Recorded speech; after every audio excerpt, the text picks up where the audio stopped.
کہ کیا عرب ملک اسرائیل کی جانب اپنا رویہ بدل رہے ہیں اور اس کا نتیجہ کیا ہو سکتا ہے؟ اس بارے میں ہم بات کریں گے بین الاقوامی سیکیورٹی اور خارجہ پالیسی کے امور کے ماہر کامران بخاری سے۔ Kamran, welcome to view 360۔ سب سے پہلے تو ایک اوور آرچنگ سوال یہی ہے کہ کیا عرب ریاستوں کا رویہ بدل رہا ہے اسرائیل کی طرف؟ کیا نرم ہو رہا ہے؟ یہ آج کا نہیں ہے، یہ تو کئی زمانے سے چلا آ رہا ہے کہ دنیا کی سب سے بڑی عرب ریاست جو مصر ہے، اس نے 1979 کے اندر پیس ٹریٹی سائن کی تھی اسرائیل کے ساتھ۔ جارڈن کے بڑے دیرینہ تعلقات ہیں 50 اور 60 کی دہائی سے چلتے ہوئے، اور پھر انہوں نے بھی 1994 میں اپنا جو ریلیشن شپ ہے وہ فارملائز کیا تھا۔ تو اور سعودی عرب اور امارات اور دیگر اور ممالک جو ہیں ان کے بیک چینل تو چل ہی رہے تھے۔ تو یہ اب صرف پبلک لیول پہ جو ہے نا آہستہ آہستہ آنے کی کوشش کی جا رہی ہے۔ ایک حقیقت ہے اسرائیل کو کس طریقے سے ڈیل کرنا ہے۔ بوائیکاٹ جو ہے میرے نزدیک اس نے کوئی فائدہ نہیں پہنچایا۔ میں یہ نہیں کہہ رہا کہ یہ جو عرب ملک ہیں وہ صحیح کر رہے ہیں، مجھے نہیں پتا کہ ان کی کیا اسٹریٹجی ہے فی الحال، یا وہ کیا کرنا چاہ رہے ہیں، فلسطینیوں کی کتنی مدد کرنا چاہ رہے ہیں، اپنے نیشنل انٹرسٹ کو کتنا پروان چڑھانا چاہ رہے ہیں۔ لیکن جو بوائیکاٹ کا سلسلہ ہے، کسی حقیقت سے منہ موڑ لینا، میں نہیں سمجھتا وہ ٹھیک ہے۔ اچھا یہ بتائیے، ایک طرف تو فلسطین کا معاملہ ہے جو بہت ہیٹڈ ہے پوری مسلم دنیا میں ہی۔ میں عمان میں جو ملاقاتیں ہوئی ہیں ان کے بارے میں خاص طور پہ آپ سے یہ جاننا چاہوں گی کہ عمان کا اس میں کیا رول نظر آتا ہے، اور خاص طور پہ فلسطین کے علاوہ جو ایران کا ایشو ہے عرب دنیا کے ساتھ، اس کے تناظر میں آپ ان ملاقاتوں کو کیسے دیکھتے ہیں؟ دیکھیں، ایران جو ہے وہ جو عرب دنیا کے اندر ایک جیو پولیٹیکل خلا پیدا ہو رہی ہے اس کو پر کرنے کی کوشش کر رہا ہے۔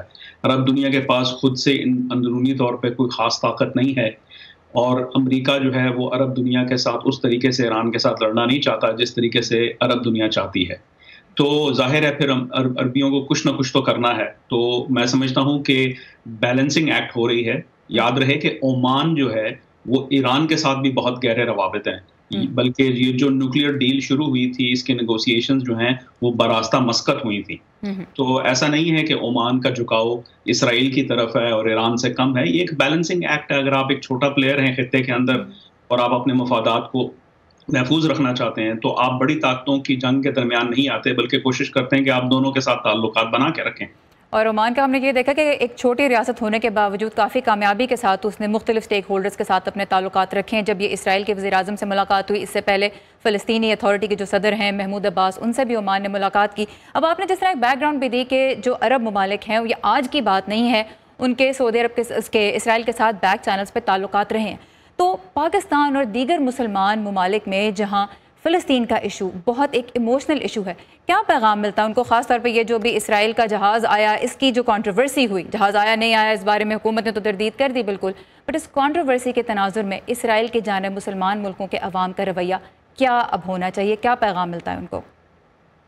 دیکھیے، میں یہ توقع نہیں رکھ رہا تھا کہ فواد چودھری یا عمران خان یا کوئی اور اعلیٰ عہدیدار جو ہے وہ اس بات کی تصدیق کرے گا۔